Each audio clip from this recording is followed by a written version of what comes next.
Ministro, muy buenos días, bienvenido a nuestro programa. Bueno, ayer se interpuso otra acción de protección en contra de un consejo disciplinario que no sancionó a otro de los militares que le contestaron al presidente Correa. Mi pregunta es, son 16 militares que le contestaron al presidente, ¿va a haber 16 acciones de protección en caso de que los consejos disciplinarios sancionen a favor de ellos? Bueno, gracias por la invitación primero. En segundo lugar, quiero decirle algo. Todos los consejos de disciplina que se han constituido antes han sancionado a aquellos militares que, referido al presidente o referido a cualquier autoridad de las Fuerzas Armadas, hayan mostrado actos de indisciplina. Esta es una excepción. Es muy importante decirlo, Janet. Es una excepción extraña, por supuesto, que hayan decidido que el presidente no es una autoridad y a quien no se le debe disciplina y respeto. De tal manera que sí ha habido 2 casos, entiendo que incluso un tercer caso, de consejos de disciplina que parecería ser que por un malentendido espíritu de cuerpo han decidido aupar este tipo de cosas. Pero estamos hablando de centenares de respuestas respetuosas, incluso no coincidentes, que militares han contestado al presidente, pero respetuosas al presidente, diciéndole: creemos esto, consideramos esto, o estamos totalmente de acuerdo con usted, pero aquellas que son irrespetuosas no pueden permitirse. Ahora, ministro, el problema también es que nunca ha sucedido esto. Es decir, que el presidente de la República, por ejemplo, escribe o se dirige directamente a los miembros de las Fuerzas Armadas, o también pues hay este tema de que, digamos, no pueden como dialogar para poder resolver los problemas que hay entre la fuerza y el gobierno. O sea, se ha privilegiado más bien la confrontación. No, yo diría que hay un error en su apreciación última. Y en buena hora que haya cosas nuevas. En la Revolución Ciudadana hay cosas muy nuevas. Muchísimas de las cosas que ahora se han hecho antes no se hacían. Por ejemplo, hacer una constitución abierta para todo el mundo, que todo el mundo participe. Antes se hacían de otra manera, eran cerradas. La democracia justamente nos impone eso, el poder hablar directamente. Yo he ido también a los recintos militares a hablar con la gente también respetuosamente, y he recibido respuestas respetuosas de la gente. No como algunas personas han tergiversado, que he ido y no he permitido preguntas, de ninguna manera. Todas las preguntas verbales escritas han sido permitidas y han sido discutidas directamente con la gente. ¿Por qué a veces es necesario hacerlo? ¿Y por qué ha sido necesario en este caso hacerlo? Porque ha habido muchas tergiversaciones y es necesario que quienes somos parte del gobierno nacional nos dirijamos directamente al personal, en este caso al personal militar, para hacer aclaraciones. Pero el presidente, cuando envía una comunicación, no estamos hablando de saltarse el mando de ninguna manera.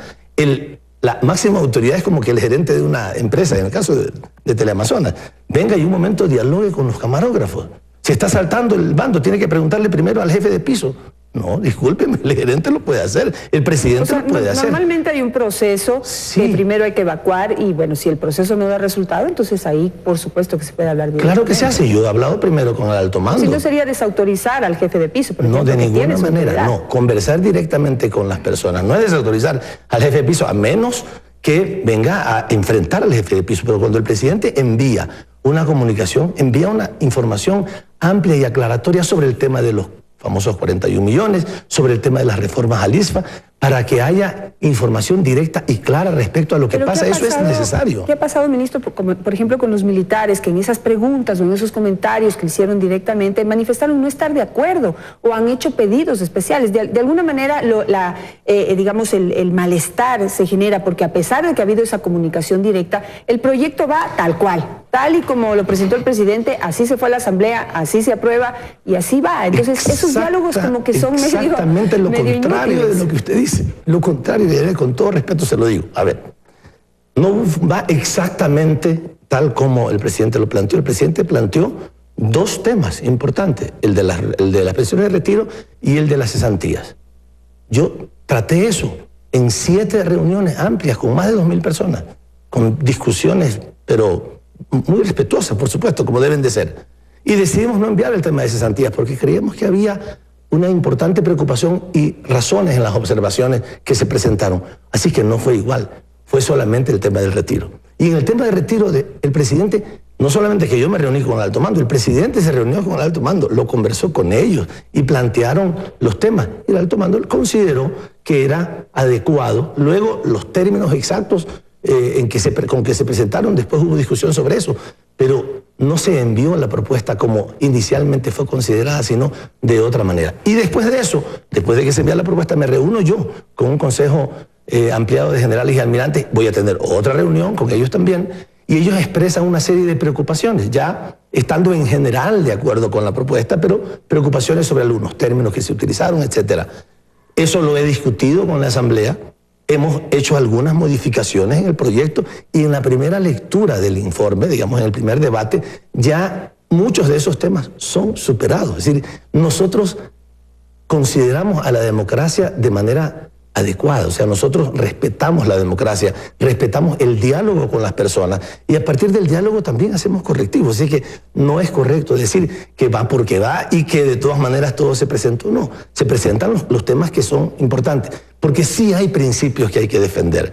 El principio de la justicia, el principio de la equidad. Y yo también llamo a los periodistas, le llamo a usted a que se piense sobre ese tema, porque se habla de otras cosas, incluso se habla de malestar, ¿ya?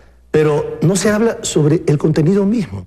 ¿Es justo o no es justo que haya estas grandes disparidades entre pensiones jubilares? No podemos calificar, no podemos calificar y no podemos parcializar. Sí, no, está bien que usted dice no podemos calificar, pero sí es justo o es injusto. Quienes deben decirlo son los militares y es el gobierno, y eso es lo que hemos hecho, traerlos aquí para que cada uno diga si es justo o injusto. Y yo le digo esto de que, bueno, aparentemente se impone como las reformas, porque a pesar de que usted dice que han conversado y que se han acercado y que han dialogado, por ejemplo, con el alto mando militar, vemos de repente que el comandante de las Fuerzas Armadas sale en un acto público y pide públicamente que no se envíe el proyecto de ley a la Asamblea Nacional. En el caso del general Luis Castro. Corrección, una contestación también pública, había medios de comunicación del presidente de la República diciendo que lo siente mucho y que está pensando ya en salir de él. A ver, primero que no pide que no se presente. Dice, presentado como está, esperamos que se discuta, que se trate, que se vean los temas técnicos, que se alcance un consenso y que en caso de que eso no se logre, se archive. Es un error. Él no puede llegar a ese último punto. Yo se lo dije con la amistad que tengo con él. En general, no debió haber llegado a decir que se archive, si es que no se consigue lo primero. Pero lo que pidió inicialmente el general Castro fue, debería de plantearse una discusión amplia sobre el tema, y es lo que hemos hecho. No porque lo pide el general Castro, él tiene razón al hacerlo, pero porque lo pide la democracia, porque las maneras de hacer las cosas en este país son así, deben ser así. Esto es la democracia. La Asamblea discute las propuestas y luego culmina con la aprobación de las mismas. Pero, y eso se ha hecho. La Asamblea, que se supone que es la casa del pueblo, que nos representa absolutamente a todos, incluidos a los militares, no permite que ellos vayan allá y expresen sus desacuerdos, sus preocupaciones. Eso no es un poco, eso no suena y no se ve tan democrático. A ver, hay algo que decir. En una institución ministerial, o mucho más en una institución como las Fuerzas Armadas, existen jerarquías, existe orden, existe autoridad. La autoridad en el Ministerio de Defensa es el ministro de Defensa. El ministro de Defensa dialoga con los mandos, dialoga con la tropa, con el personal y trata los temas. A mí me corresponde ser ese canal de comunicación y lo hago y lo estoy haciendo.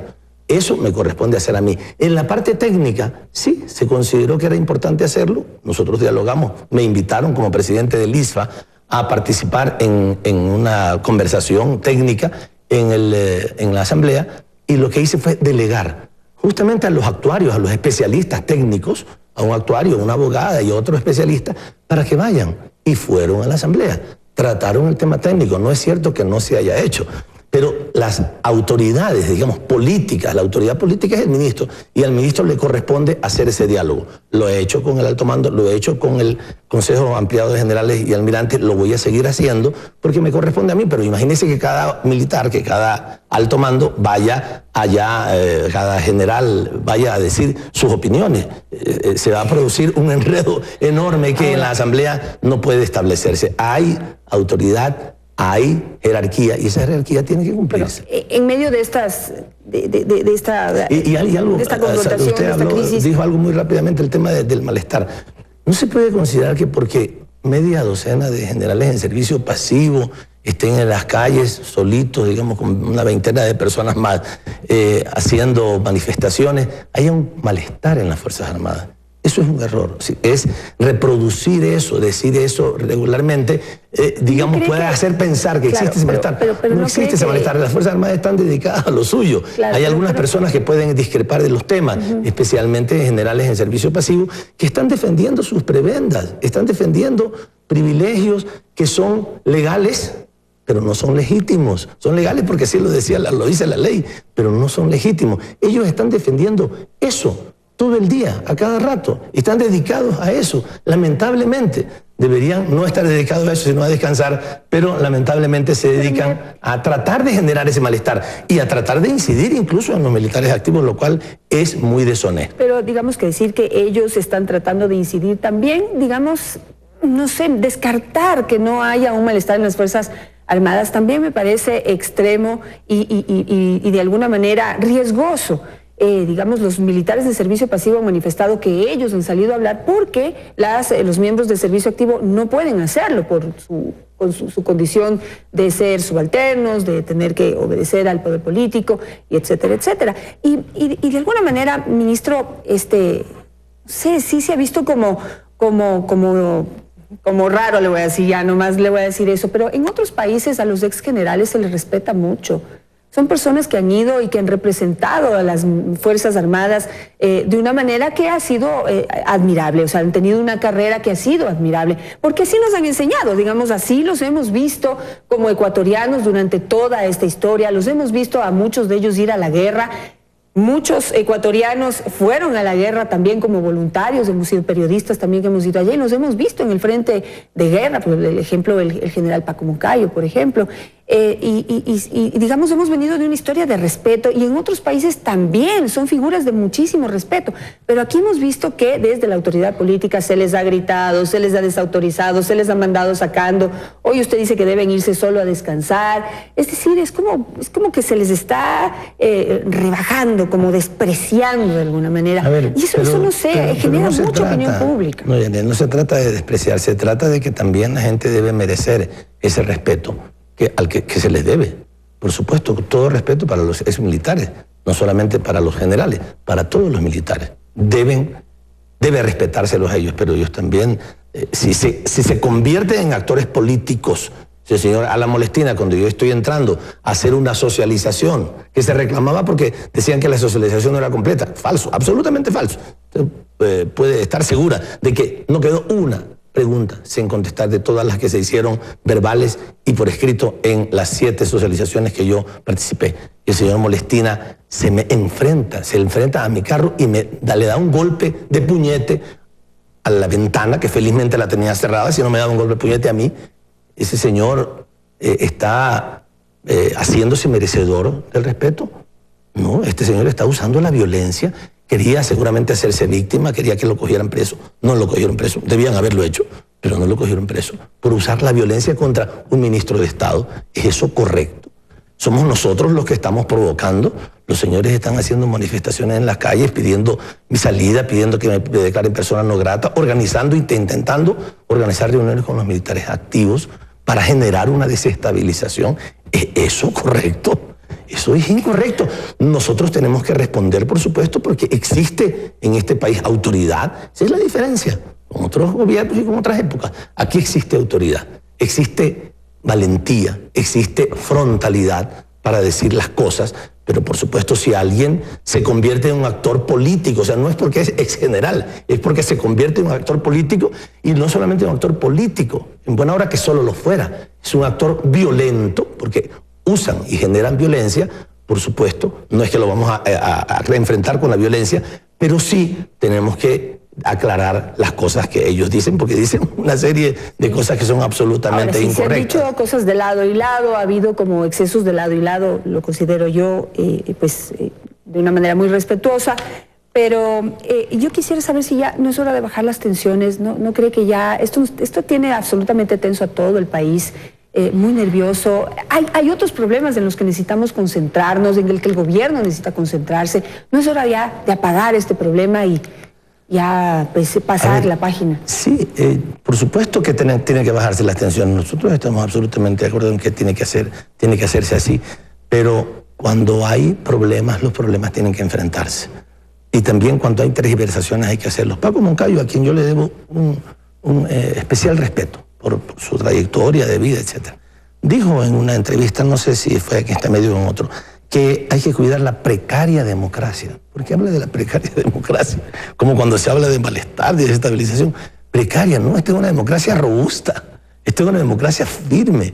Hemos tenido elecciones durante 10 años, hemos tenido referéndum, hemos tenido consultas, hemos tenido una nueva constitución, hay funcionamiento de una asamblea nacional constituyente y luego de una asamblea nacional en condiciones totalmente distintas de los cenicerazos y de las otras cosas que sucedían en anteriores congresos. Estamos hablando de elecciones que han permitido, en este caso, al Movimiento País tener una amplia mayoría que debe respetarse, porque se dice, como es amplia mayoría, entonces se los califica despectivamente. No, es una mayoría decidida por nuestro pueblo. Entonces, no hay precaria democracia, yo le tengo que decir eso. Son puntos de vista, hay que respetarlos, sí. Son puntos de vista. No, yo lo respeto, las cosas se pueden analizar. Pero lo y yo tengo que quiero decir. preguntar una cosa, por ejemplo, en esto de las cuestiones de la democracia y la justicia. En redes sociales ha circulado una fotografía de la jueza Vanessa Wolf con Viviana Bonilla en un acto social, aparentemente de Alianza País. Eso no lo pone en entredicho, y no pone en entredicho la justicia ecuatoriana, no pone en duda todo este proceso que se quiere, digamos, llevar legítimamente a favor del presidente de la República. Pero si hay esa cercanía, eso le hace daño a la justicia. ¿Por qué pone en entredicho que una persona se tome foto con una persona que es candidata cuando esa persona no era jueza? O sea, es que cuando era candidata no era jueza y ahora es jueza, ahora y justo jueza, sanciona a favor del presidente de la República. O sea, pueden pero poner en todos entredicho. Tenemos derecho, le pregunto nada no más. ponen entredicho de ninguna manera. Para algunas personas sí. Cualquiera se puede tomar una foto, usted se puede tomar, siendo periodista, y bueno, hablemos de todos los periodistas que han salido de ser periodistas y después participan en gobiernos, en cualquier gobierno. Eso los nulita, eso los limita a cumplir una función como deben de cumplir. Los ponen en entredicho. De ninguna manera, no ponen en entredicho, es que es un error decir eso. O se quiere decir que una persona... Le voy a hacer una pregunta que va a causar mucho problema en las redes sociales. Entonces mejor no me la haga. ¿Qué dirán si mañana me ven de candidata de algún partido político? Bueno, ¿cuántos periodistas no son candidatos de partidos políticos? Bueno, ¿y qué es lo que les dicen? Entonces igual se puede hablar de los jueces. ¿Cuántos igual periodistas? ¿Cuántos periodistas no son? Por cierto que va a ser candidata a ningún partido. Ya, pero ya lo fui diciendo. Pero, no voy a decir. Pero todos los periodistas, entre ellos Jimmy Jairala, por ejemplo, ¿no? Personas de distintas tendencias, fueron periodistas y ahora alguien le reclama a Jimmy tú eres periodista, no puedes ser prefecto, en buena hora es un gran prefecto. Eso no lo nulita. O sea, si usted todavía no es funcionaria pública o no es jueza, no puede tomarse foto con nadie. O sea, la señora jueza, la que ahora es jueza, no se pudo haber tomado una foto 3 años antes. Ministro, una última pregunta, porque ya nos prendieron la música, pero no le quiero dejar ir sin hacerle esta pregunta. ¿Lenin Glass o Glass Lenin? ¿Cuál es la papeleta ideal para usted? Yo eso no le puedo contestar. Eso vamos a decidirlo el 1 de octubre. Vamos a decidir quién es nuestro candidato presidencial y seguramente ahí también se tratará el tema del binomio. Pero tenemos grandes compañeros de mucho respeto, de mucha capacidad para que continúe el proyecto de la Revolución Ciudadana. Vamos a seguir adelante en ese sentido. Gracias, ministro, por estar esta mañana con nosotros.